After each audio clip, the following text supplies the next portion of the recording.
not to quit when you get the first hurdle. Everyone fails, right? And so I could just quit and go and work at McDonald's. I have the choice.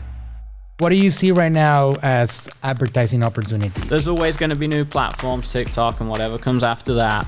But more and more now, the ability to hold and grab attention, right, and create those really cool creatives, I mean, is so important. And the people that have that creative eye or creative team are generally the ones that scale and crush it on ads. The ones that, like you said, test 1 or 2 ads and say ads don't work are the ones that fail on ads, and then they get stuck. They don't know how to scale their business, right? So you got to understand really what it takes on the quantity of stuff to put out there. Yeah, it's still a numbers game even with creatives, right? Like it's the whole famous hitch about Rocky. I think he presented his idea 200 times or something for the script for Rocky, got rejected, and then he got 1 home run, and if he didn't do that, he wouldn't be Sylvester Stallone that he is today, right? Part of the story that he required, like it was his demand that he would be the actor, yeah, because right? he had the vision for it, right? Everyone fails, right? And the same with Walt Disney. There's a very similar story there that rejected many times.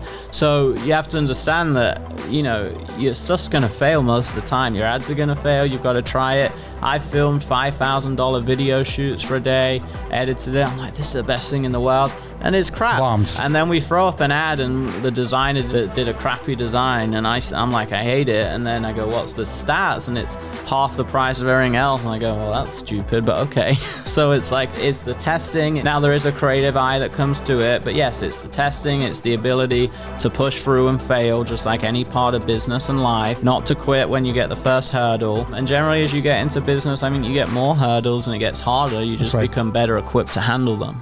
That's the mindset. That's the mindset that a lot of people don't really fully understand. Correct. The failure doesn't really exist. Failure is an option that losers and people that don't have the push to succeed, they actually use it as an excuse. That's the way it is. Yeah, it's about taking ownership, right? And I always tell myself 2 things that help me when it's like a tough day, right? Or I get some stuff thrown at me. I go, well, Mark Zuckerberg and other people are getting $1 billion lawsuit from the government, so this isn't actually that bad. I would sooner be me than him right now.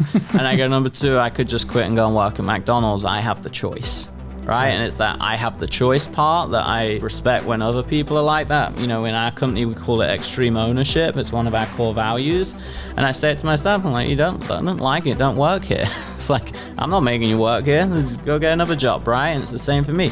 It's my business. I decided to become an entrepreneur.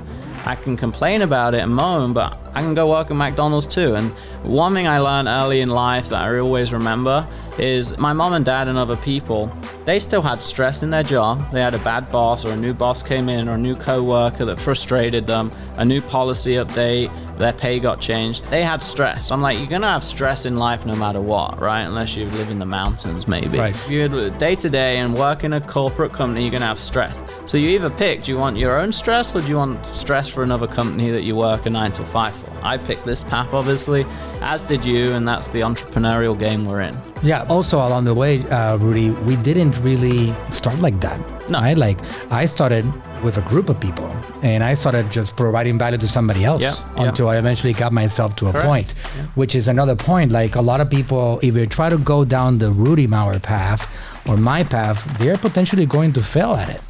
Because you worked yourself up to a point that you could be a leader. You learned enough that you can be like, I'm going to lead now.